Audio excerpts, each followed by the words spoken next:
ঢাকার সন্নিকটে একটি নদীতে একটি হাসপাতাল থেকে ভাসিয়ে দেওয়া হয়েছে অনেকগুলো মানুষকে। আমরা একটা তথ্য আপনাদের মাধ্যমে আমরা শহীদ পরিবারের কাছে জানাতে চাই। যে সকল শহীদদের আমরা শনাক্ত করতে পেরেছি, সেটা তো পেরেছি, যাদেরকে শনাক্তকরণের প্রক্রিয়া চলমান আছে, প্রত্যেক শহীদ পরিবারের কাছে আমাদের অনুরোধ, আপনারা আমাদের প্রসিকিউশন টিম অথবা আমাদের তদন্ত সংস্থার মাধ্যমে আপনারা মাঝে মাঝে আমাদের সাথে যোগাযোগ করবেন। আমরা যখনই যেটা উদ্ঘাটন করতে সক্ষম হব অথবা শনাক্ত করতে পারবো, সেই তথ্যটা আপনাদের কাছে আমরা সরবরাহ করব। সেই জন্যে আপনাদের অনেকেরই হয়তো কনফিউশন আছে যে আপনারা কীভাবে কী প্রক্রিয়া আপনাদের এই তথ্যগুলো জানবেন। আমি সরাসরি বলতে চাই, সেটা আমার কাছেও জানতে পারেন, আমার প্রসিকিউশন টিমের কাছে জানতে চাইতে পারেন, অথবা আমার তদন্ত সংস্থায় যিনি আছেন, যারা আছেন, তাদের কাছেও আপনারা এই ইনফরমেশনগুলো পাবেন।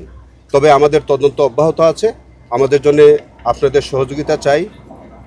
আপনাদের কাছেও যদি কারো কোনো তথ্য বা কোনো ইনফরমেশন যদি আপনাদের কাছে থাকে, সেটি এবং যার কাছেই যা ইনফরমেশন আছে, তাদের কাছে আমরা উদাত্ত আহ্বান জানাচ্ছি আমাদেরকে প্রয়োজনীয় তথ্য দিয়ে আমাদের সাক্ষ্য প্রমাণের সহযোগিতা করে আমাদেরকে সহযোগিতা করবেন। আমি তো আপনাকে পরিষ্কার বললাম যে ঢাকার সন্নিকটে একটি নদীতে একটি হাসপাতাল থেকে অনেক ডেড বডি ফেলে দেওয়া হয়েছে, নদীতে ভাসিয়ে দেওয়া হয়েছে, এই তথ্য আমাদের কাছে আছে। আমরা সেই হাসপাতাল, সেই তখনকার কর্তৃপক্ষ এবং যারা এই ঘটনার সাথে জড়িত, সেটি আমরা শনাক্ত করার চেষ্টা করছি। যেসব ডেড বডিগুলো নদীতে ভাসিয়ে দেওয়া হয়েছে বলে আমাদের কাছে তথ্য এসছে, সেইগুলো আমরা শনাক্ত করার চেষ্টা করছি এবং এইগুলি প্রকৃত ইনভেস্টিগেশন শেষ হওয়ার পরে নিশ্চয়ই আপনারা দেখতে পাবেন যে তাদেরকে বিচারের আওতায় আনা হয়েছে। আমার মনে হয় ইতিমধ্যে আমার বক্তব্য থেকে আপনার এই বিষয়টা পরিষ্কার হয়েছে। আমাদের যে 834 অথবা পরবর্তীতে আর 8টি লাশ, প্রায় 865টা আমাদের ইতিমধ্যে শনাক্ত হয়েছে। আর বাকি যেগুলো শনাক্ত হয়নি, সেটার বিষয়ে আমরা এখন তদন্ত কাজ করছি।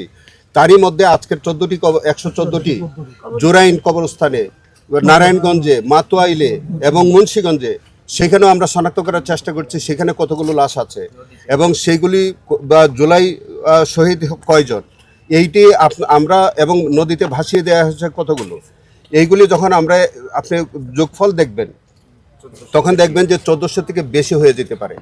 কিন্তু যেটা জাতিসংঘের যে প্রাথমিক একটা রিপোর্ট ছিল যে 1400 শহীদ, আমাদের ইনভেস্টিগেশন আমরা ধারণা করছি যে শহীদের সংখ্যা আরও বেড়ে যেতে পারে। আমরা এর বেশি আর কিছু বলছি না। আপনারা জেনে থাকবেন, নদীতে ভাসিয়ে দেওয়া হয়েছে অনেকগুলো মানুষকে। ওই হাসপাতাল কর্তৃপক্ষ, আবারও বলছি, সেই হাসপাতাল কর্তৃপক্ষ যারা ওই সাথে সংশ্লিষ্ট আছেন এবং যাদেরকে ভাসিয়ে দেওয়া হয়েছে, এই বিষয়ে আমরা জোরালো তদন্ত কাজ চলছে। আপনারা শিগগিরই এটা জানতে পারবেন। ওনার দেশে ফিরা না ফিরা, এগুলো নিয়ে অনেক কথা হয়েছে। আপনারা ইতিমধ্যে বাংলাদেশ জাতি এই বিষয়ে পরিষ্কার মেসেজ পেয়েছে এবং গতকালে পার্লামেন্টে আমাদের মাননীয় স্বরাষ্ট্রমন্ত্রী, মাননীয় আইনমন্ত্রী এই বিষয়ে পরিষ্কার বার্তা দিয়েছেন। এর বিষয়ে আমার আর বলার কোনো কিছু